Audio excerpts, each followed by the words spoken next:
GPF ఇప్పుడు మేము పెట్టుకుంటే బిఫోర్ తెలంగాణ వెంటనే వచ్చేది, వేరే పెండింగ్ బిల్స్ ఉంటే వెంటనే వచ్చేది. ఇప్పుడు మేము పెట్టుకొని సంవత్సరం అవుతుంది. మాకు ఎంత అవసరాలు ఉంటాయి, అవి ఏం చేశారు?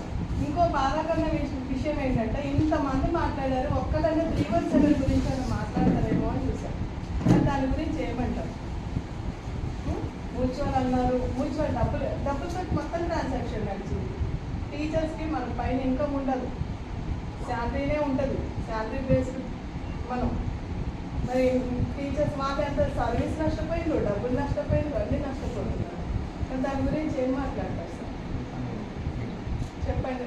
మనము మన తాత నేత తాగారో ఏమో మనకు తెలియదు సార్. మనం ఇప్పుడు మన హయాంలో ఏం జరిగింది? టీఏలు ఏమైంది, పిఆర్సీ ఏమైంది? పిఆర్సీ ఎప్పుడో 30 వచ్చింది, మొన్న అయ్యారు. గత ద గ్రేట్ కేసీఆర్ గారు మనకు 5% ఐఆర్ ఇచ్చారు. దాని గురించి ఎవరు మాట్లాడలే, చాలా బాగా ఇచ్చారని కూడా కాంప్లిమెంట్స్ వచ్చింది. మరి దాని గురించి ఏమంటారో చెప్పండి సార్. ఇంత మళ్ళీ పిఆర్సీ టైం వచ్చింది, అదేంటో ఒకసారి చెప్పండి సార్. మీ హయాంలో మాకు ఏ అభివృద్ధి జరిగిందో చెప్పండి. మనకు ఐఆర్ 5% నడుస్తుంది సార్.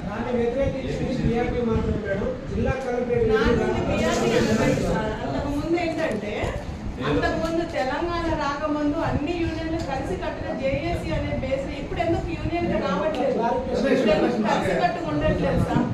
ఇప్పుడు యూనియన్స్ అంటే ఏదైనా ఒక సమస్య వచ్చినప్పుడు అన్ని యూనియన్లు ఎందుకు కలుపుకొని పోవట్లేదు, మనకు బలం ఎందుకు రావట్లేదు? విభజించి పాలించాలని నాయకులు అంటున్నారు, మనం ఎందుకు విభజించబడాలి?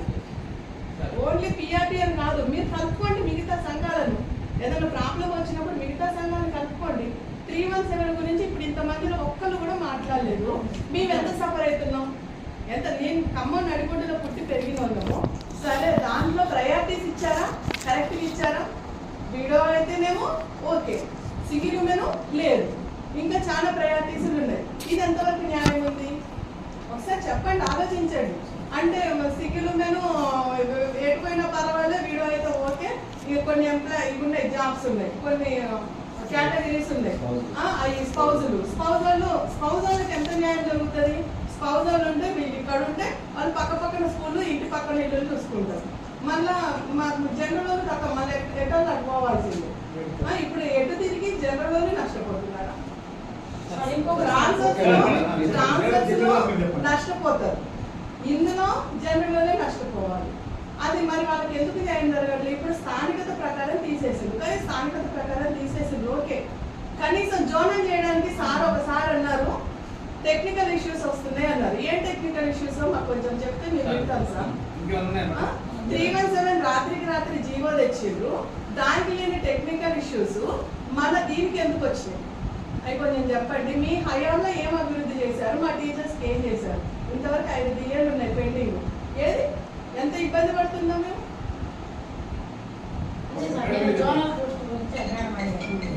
జోనల్ చేయడానికి ప్రాబ్లం ఏంటి? మాకు హ్యాపీనే, జోనల్ చేస్తే హ్యాపీ. చీకటి జీవోలు తెచ్చి ఎంతవరకు న్యాయం చేసింది? ఎవరికి న్యాయం చేసింది? ఎంతమంది చనిపోయిండ్రు? దాని గురించి అంత న్యాయమే జరిగింది, అంత కరెక్ట్గా జరిగిందని ఎంతవరకు మాట్లాడిండ్రు? ఓటు ఎట్లా అయ్యారు చెప్పండి. ఏం న్యాయం చేసిండ్రు, ఏం చేసిండ్రు చెప్పి మేము ఇది అభివృద్ధి చేసినాము అని చెప్పి ఓటు అడగండి, మేము వేస్తాం. లేకపోతే నోటాకైనా వేసేస్తాం, కానీ ఎవరికి నోటా లేకపోతే అడ్డంగా రాసి వస్తాం సార్. అడ్డంగా రాసి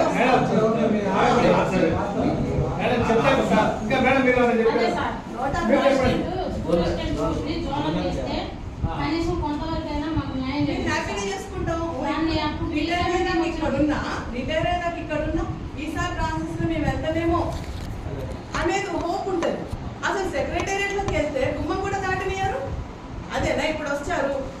మేము కూడా ఇక్కడ నాయకులు అంటే ఎట్లా ఉండాలంటే, మాకు ఏదైనా కష్టం వస్తే వెళ్ళి చెప్పుకోగలిగేటట్టు ఉండాలి. ఓట్ల వరకు వచ్చి పోవడం కాదు. మాకేదైనా కష్టం వస్తే మీ గుమ్మ ఒక ఫోన్ కాల్ కాదు, ఏదైనా ఒకటి పెట్టండి. ఒకరికి ఇట్లా ఏమన్నా ప్రాబ్లమ్స్ చెప్పుకోవడానికి ఏదైనా ఒకటి పెట్టండి. మా ప్రాబ్లమ్స్ అంటే జీపీఎఫ్ పెట్టి సంవత్సరం అయింది, పెండింగ్ బిల్స్ సంవత్సరం అయితే ఇవి రాలేదు. జీపీఎఫ్ అంటే ఎన్ని ప్రాబ్లమ్స్ ఫేస్ చేస్తాం మేము? ఏం సార్ 10% ఇవ్వాలంట, 10% ఇవ్వాలంట కమిషన్. ఓపెన్ గా చెప్తున్నా కదా, 10% అంటే మీరు దాచుకునే డబ్బుల్లో మళ్ళీ ఇచ్చే ఇంట్రెస్టే 10 లేదు.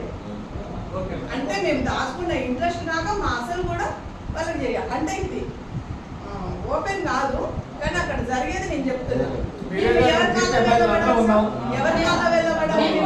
అయ్యా మేము దాచుకునే డబ్బులు మాకు ఇప్పియండి అని మేము ఎవరి కాళ్ళ సెక్రటేరియట్లో ఎక్కడికి వెళ్ళాలి? మేము ఇక్కడ వేసుకునేటోళ్ళం, వెళ్ళి సెక్రటేరియట్లో మా డబ్బులు మాకు ఇవ్వండి బాబు, మా దాచుకునే డబ్బులని మీ కాళ్ళ వెళ్ళబడాలా?